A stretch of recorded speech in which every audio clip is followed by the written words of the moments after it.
So yeah, good morning everybody. First of all, thank you all for coming out on this cold and brisky morning, and thank you for CitA for inviting me to come over and speak to you today. So as Caroline said, my name's Paul, Principal Advisor at Operam, and today I'd like to talk to you about the new ISO 19650 series, and in particular talk about why it came about, some of the challenges that we faced in terms of the development, but also what it means for those of you who have already aligned your business processes to the UK 1192 series. But before I do, I just wanted to highlight really in terms of the global opportunity that the ISO 19650 series presents, particularly for those of you in the audience and your organisations who have already done a lot of work and put a lot of effort into to align your business processes to the current UK 1192 series, and have been gaining real knowledge and experience in terms of their implementation on some of the projects that you've been working on. I think for those of you in particular as well who are work on overseas projects, there's an opportunity here for you to use that knowledge and experience that you've gained over the past few years to really set yourself aside from the competition. I think the adoption of the ISO 19650 series is anticipated to be widespread as more and more asset owners and construction clients are starting to seek to reduce risk, increase predictability, and deliver some real business outcomes from the use of digital information. And that means that organisations are going to have to transform. They're going to have to change the way in which they work, the way in which they generate, exchange, use digital information. And so what the ISO 19650 series does is to set that level playing field. Okay, but for those of you who are already on that journey, okay, this is a real global opportunity. Okay, but it won't last forever, I guess is the message to take away. Okay, so in terms of the presentation, I guess the first question is, why do we need a set of international standards? And I think there is a perception that a lot of this is about the UK saying, look at us, we're great, when actually it's actually the complete opposite. What happened is, following the production of the UK 1192 series, we started to see a lot of international clients over call Ireland in terms of international, but in terms of Middle East, Australia and so on, requiring the use of the 1192 series. So a lot of the international suppliers felt this was a little bit unfair. Okay, so it was them organisations who went to ISO and said this really needs to be an international standard, okay, to create that level playing field. In terms of who developed the series, well, I guess the correct answer is ISO TC59 SC13 WG13, which I'm sure you all know is the working group who look after the implementation of collaborative working over the asset life cycle. I think the important thing to take away here is that although the UK have been particularly involved in the development with Dr. Anne Kemp as the convener, myself and David Churcher as the lead authors, this really has been a team effort. Okay, the working group is made up of representatives from a number of different countries, which you can see up on there. And I think in the bottom right-hand corner, you can see the EU flag, which represents CEN. And I know a lot of you in the room have been providing, in terms of your mirror committees, have been reviewing progress over the past number of years and providing comments back into it. Okay, so Ireland and the Irish construction industry have had input into these standards as well. So before we start, I don't want to make too many assumptions. As I say, we're going to look at the ISO, but also what it means and how it was built upon the UK 1192 series. So just to get a feel for in the room, if we just ask you all to stand up very quickly for me. Okay, just to wake us all up.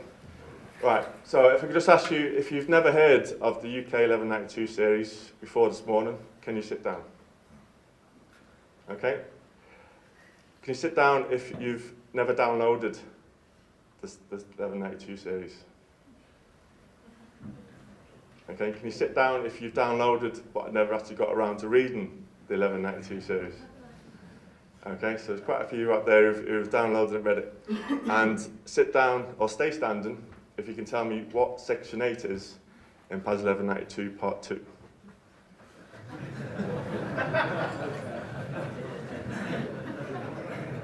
Ralph, come on mate, don't let me down. Okay, so it's only me and Ralph who needs to get out a bit more, isn't it? Okay, so it seems to be there's a bit of a, at least there's a general understanding. So one of the biggest questions we get asked is, okay, so what's changed? Okay, we've been trying to get our heads around this 1192 series for a while, and now you go and publish another set. And really, I think the main takeaway here is that not a lot has actually changed in terms of the concepts and principles that are within the UK 1192 series. Yes, there's been a little bit of restructuring because we needed to comply with a lot of the ISO editorial rules.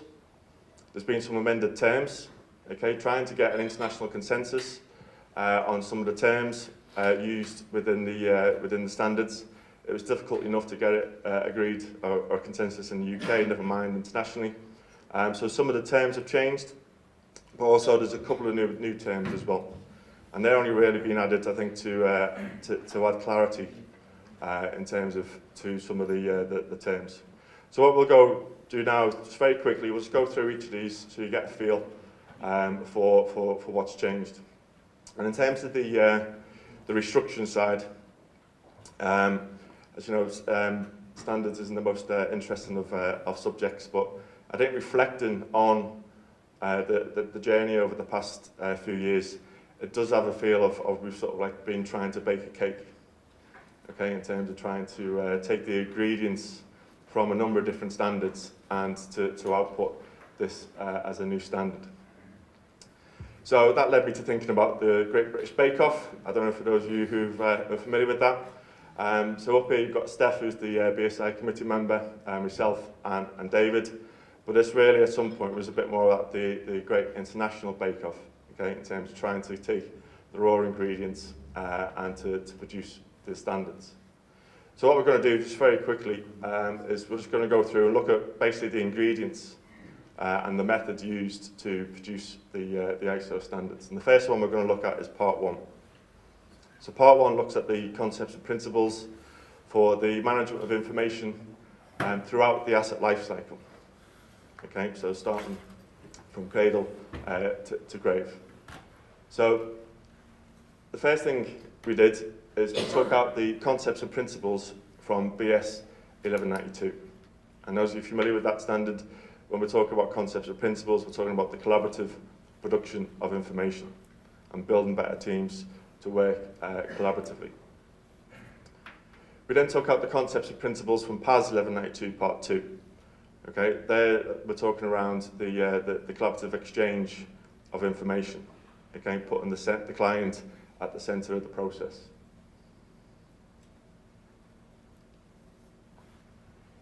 Okay, and then interestingly, we added the concepts and principles from PAS 1192 Part 3. If you're not familiar with Part 3 looks at the information management process through the operational phase. Okay, so we took the concepts and principles out of that document, put it into Part 1, so that we've covered the entire life cycle. Okay, so we've got our ingredients. We then season it with a little bit of lessons learned and best practice. What that means is since the publication, going back to BS 1192, 2007, 2013, 2014, a lot of lessons have been learned. And hopefully what we've done is been able to season the ISO standards with a lot of those lessons that have been learned. So I mixed round and round in circles, and I think during the term, or during the development process, it did feel like we were going round and round circles. I think when we first met as an international working group, a lot of people thought they'd turned up to develop a BIM standard. Okay, and what took a while, what we had to do was try and re-educate them that this was an information management standard. Okay, this is about business process when using building information modeling. Okay, so it's not about data structures, it's not about technology, file formats. Okay, it's about the business processes that are applied for the effective management of information. And then put in the oven and set the timer for 4 years. Okay, but I think when we first met as a group, we were told that an average international standard takes about 5 to 7 years. And I thought, really? I'll have this knocked out in 6 months. Okay, but lo and behold, it was actually 4.5 years from start to finish in terms of developing the standards, but then getting that international consensus, okay, that we were able to publish. And then during that time, there was a little bit of basting with compromise. Okay, as the authors, our aim was to try and to retain as much as we could from the UK 1192 series, okay, to ease the transition from those of you who are familiar with 1192 into 19650. But because we were trying to get that international consensus, as I say, mainly around some of the terms, we had to sort of make a couple of compromises throughout. So in the end, we've ended up with part 1, okay, so that's your concepts and principles for the management of information throughout the asset lifecycle. The second in the series to date is part 2, okay, and this is looking at the management of information through the delivery phase of assets when using BIM.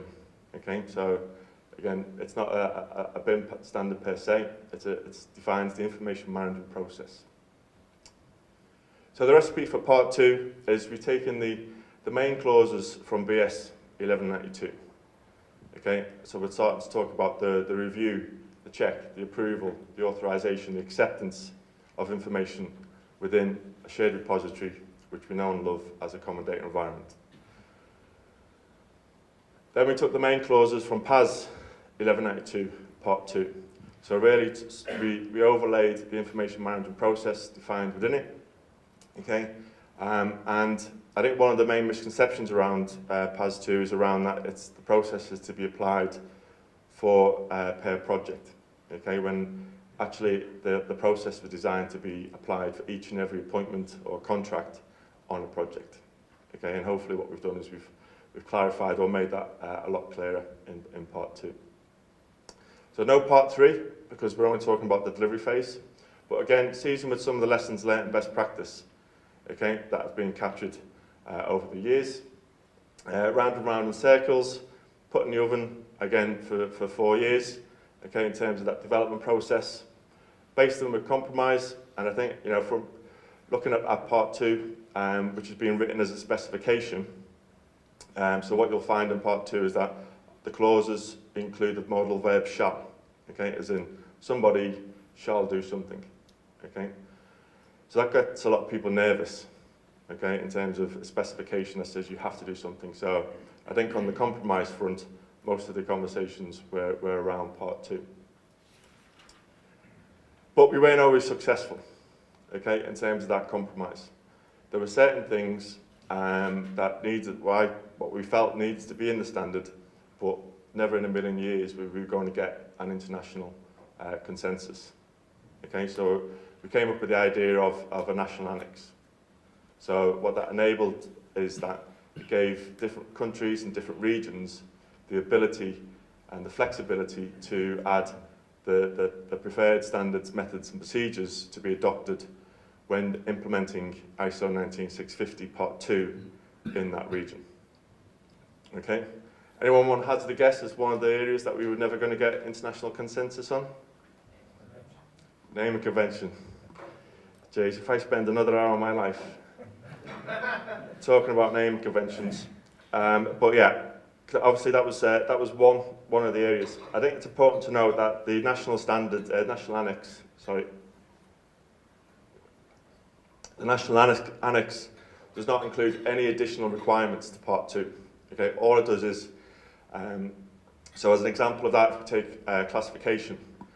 So in Part 2, okay, there's a requirement to classify the information within the common data environment. In the national annex, it will then prescribe which classification system is to be used. Okay, so in the UK national annex, we've obviously got Uniclass 2015, and in the US national annex, you would anticipate they would have Omniclass. Okay, so that was the idea. So what we did in terms of the recipe is that we added the remaining clauses from BS 1192. All right, so the naming convention, the codification tables, classification, status codes, revision codes, okay? All the requirements are in the main body, okay, but how you implement that in the UK is within the UK National Annex. And the idea is that each country will then replicate that. Likewise, to the remaining clauses of PAS 1192 Part 2, that we couldn't get international consensus on. I think that a lot of that was around the stages, the delivery stages. Because obviously, even in the UK or in Ireland, you've got a variety of different plans of work and so on. So, and that's just multiplied internationally. So we stripped away any idea around a plan of work, apart from say that you must obviously work to a plan of work. In the UK National Annex, we've got the stages defined within the BS 8536 Parts 1 and 2, which looks at the progressive delivery of the information through the delivery phase. So we've added those in. Again, seasoned with some lessons learned and best practice. Mix around and round in circles. So you'd have thought this would be pretty straightforward. Okay, trying to get a consensus on UK standards in the UK. As it turned out, that 5-page document when I went out for public consultation, and we got 30 pages of comments back. Okay, most of which is the people from the UK trying to change the original UK standards. But there you go. Not as long as the ISO's, only about around 9 months to develop. So that's really in terms of the restructure. So what we've seen is we've got ISO Part 19650 Part 1, looking at the concepts and principles. Part 2, looking at the management process through the delivery phase, along with the National Annex. Okay, and as far as I'm aware, it's only the UK who've got theirs. I'm interested, I think one of the things to find out as I'm over is to see what Ireland are going to do in terms of their National Annex, and I think that's going to come up a little bit later on. Okay, so moving on quickly in terms of the amended terms. So on the right-hand side, what you'll see is a number of terms that if you're familiar with 1192 standards, you'll probably either love or hate. So the first one is this term, BIM Level 2. Okay, obviously that came to the fore in 2010 around the government construction strategy. Very UK specific, almost without every other country didn't want anything to do with this thing, BIM Level 2. So bizarrely, the consensus ended up at BIM according to ISO 19650. Okay, on the basis that they were trying to move away from these different levels. So you're either doing BIM according to ISO 19650, or you're not doing BIM according to ISO 19650. You can still be doing BIM, but just not BIM according to ISO 19650. The next one is contract. So a lot of countries, particularly the French and the Germans, don't like to see anything to do with contracts or commercial in their standards. So that was one of their sort of red lines, as it were. But what we've ended up with is this term appointment. And I actually think this is an improvement, because by using the word contract, you immediately think that this is about two parties engaged commercially. Okay? But what we're seeing with a lot of the larger organisations, the multidisciplinary organisations, there's a number of internal appointments, okay, which you equally need to follow the process, okay, even if through a work instruction, whatever it might be. So this term appointment, if we've got no contracts, then we've got no employer. Okay, the employer is the legal term for one half of a contract. So what we've ended up with is the appointing party and the appointed party. And this gets a bit of a mouthful, okay? But if you keep repeating this, it's a bit like Peter Piper picked the pepper when you're sort of trying to explain in terms of different parties. I think the point to note here is that this doesn't mean that you now have to change your whole vocabulary. Okay? All this is doing is providing a mapping from whatever you call the appointing party. So in the UK and Ireland, it's probably going to be the client. In America and the US, they call it the owner. Okay, but the term appointing party provides that mapping so that we know what we're both talking about. So we've got appointing party and appointed for both sides of the appointment. If we've got no employer, we've got no employer's information requirements.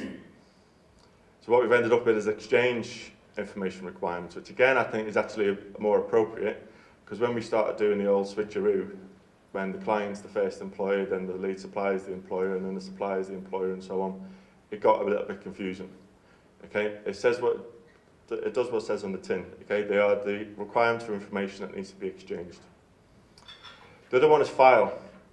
So for the standards lovers out there, you will have noticed that in BS 1192, they use the term container. All right, so a container can be a file. In PAS 1192 Part 2, there was a feeling that no one really got the word container, so we introduced the word file. In ISO 19650 Part 2, the consensus was to go back to container. All right, so we're back with containers, and a container can be a file, a folder, a layer, a database, whatever. Something that just contains information. Level of definition, that was an interesting discussion. I think the main problem here, as a collective term, for the level of detail and level of information is that you've got, when you abbreviate level of definition, you get LOD, which then everyone thinks is the level of detail, which relates just to the graphical side. So what we ended up with was level of information need. So the level and the minimum level of information needed to answer the question. So again, it does what it says in the tin. The only problem is that we're now left with the abbreviation LOIN. Okay, so, and last but not least, we've got volume strategy. I think generally a lot of people struggle with trying to get their head around what the terms of the volumes are and what a volume strategy is. So the consensus there was to introduce the term federation strategy. Okay, because this is about how the graphical models are going to be federated to allow for the concurrent working and then to bring back as a composite so you end up with the entire asset. So they're just a few of the terms that have changed.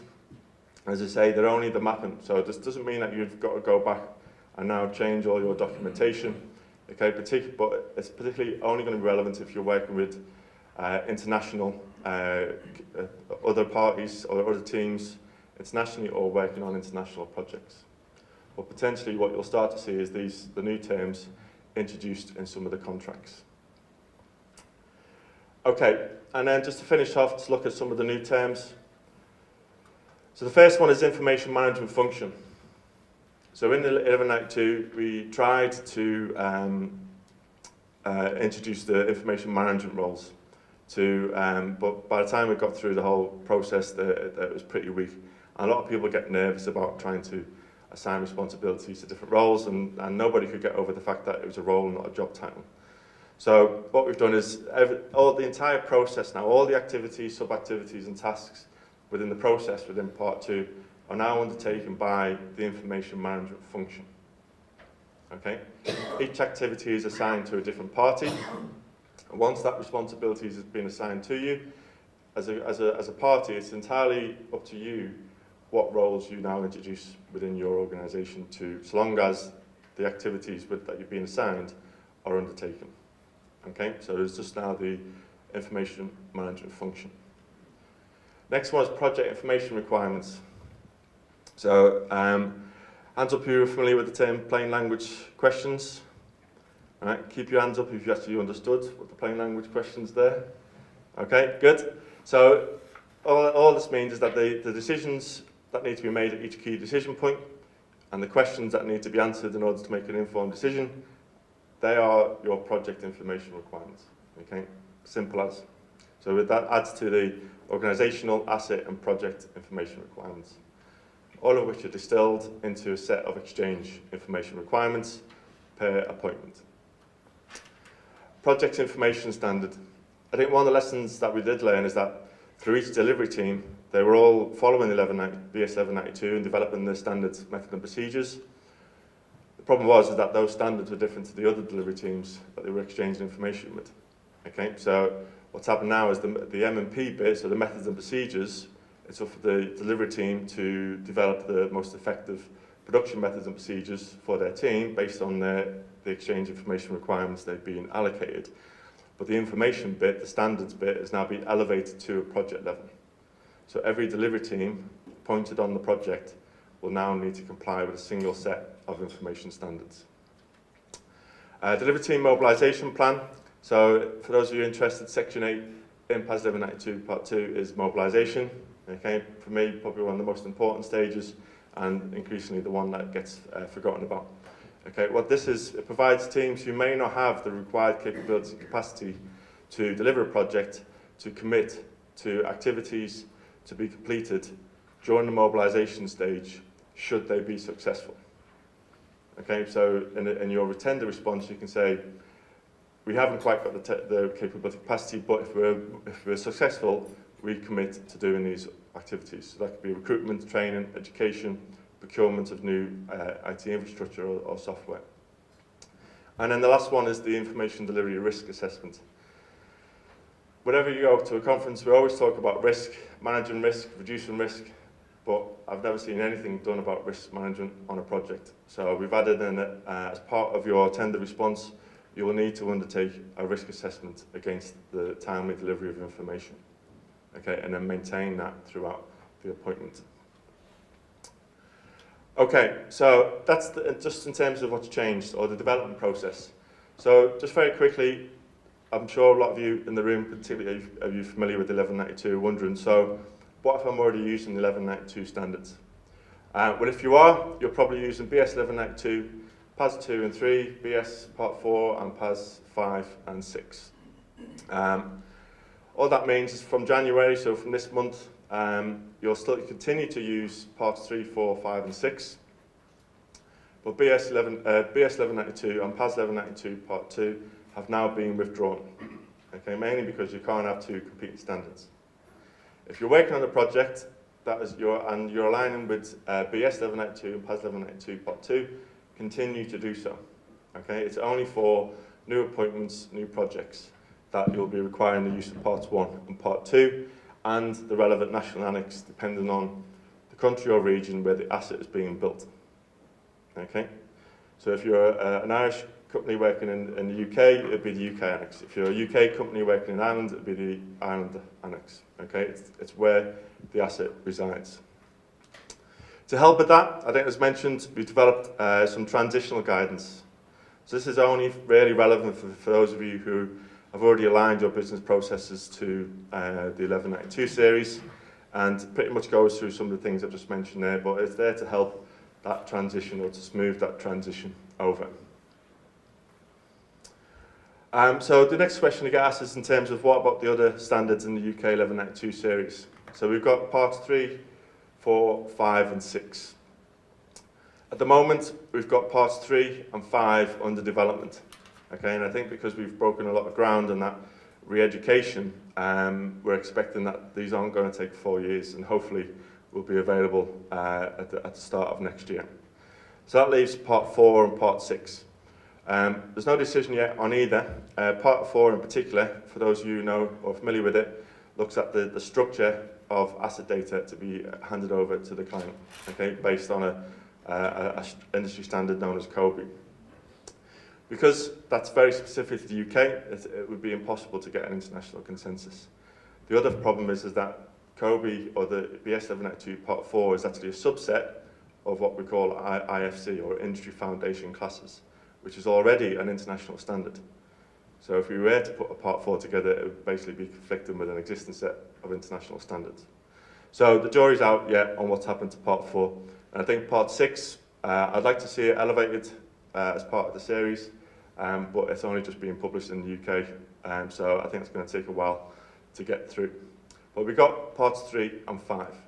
So what that means is from from 2020 to be confirmed, the series, which, sorry, I should have pointed out, this defines BIM Level 2 in the UK. So those of you who are working to BIM Level 2, then you need to comply with this range of series standards.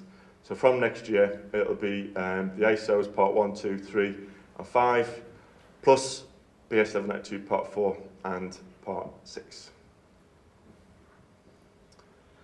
And to help through that, I think for me, one of the biggest challenges on the supply side was the lack of guidance, and the lack of consistent guidance about how you go about adopting and implementing these standards. So I'm really pleased that certainly in the UK, the main players around that in terms of the BSI, the UK BIM Alliance and the Centre for Digital Britain have agreed to work together to develop what is being loosely called the ISO 19650 guidance framework. Okay, and I guess the anticipation is that will be an online resource that will be continually added to as we start to learn lessons and get some knowledge around the implementation. So that's ongoing. I think they're working for sort of Q2, stroke Q3 initial release for that. So just to summarise then, the ISO 19650 series has been driven by the international community. Okay, it's not the UK trying to impose standards on everybody. It was developed by an international working group, and Ireland have had their opportunities to review and comment and provide feedback on that. It is based on the UK 1192 series, and I'm pretty confident that it still retains fundamental concepts and principles within those series. It may look a bit different, it may smell a bit different, okay, but it is still what we know and love as the 1192 series. Each region can create their own national annex, okay?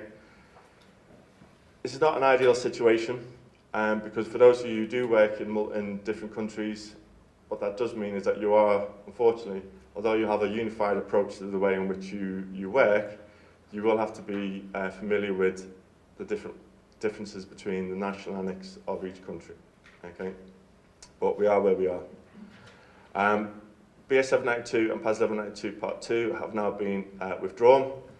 Parts 3 and 5 will hopefully be published next year, and there's a concerted effort now to get a single source of guidance around the implementation, practical application of the ISO 19650 series. And that's about it. Okay, thank you very much.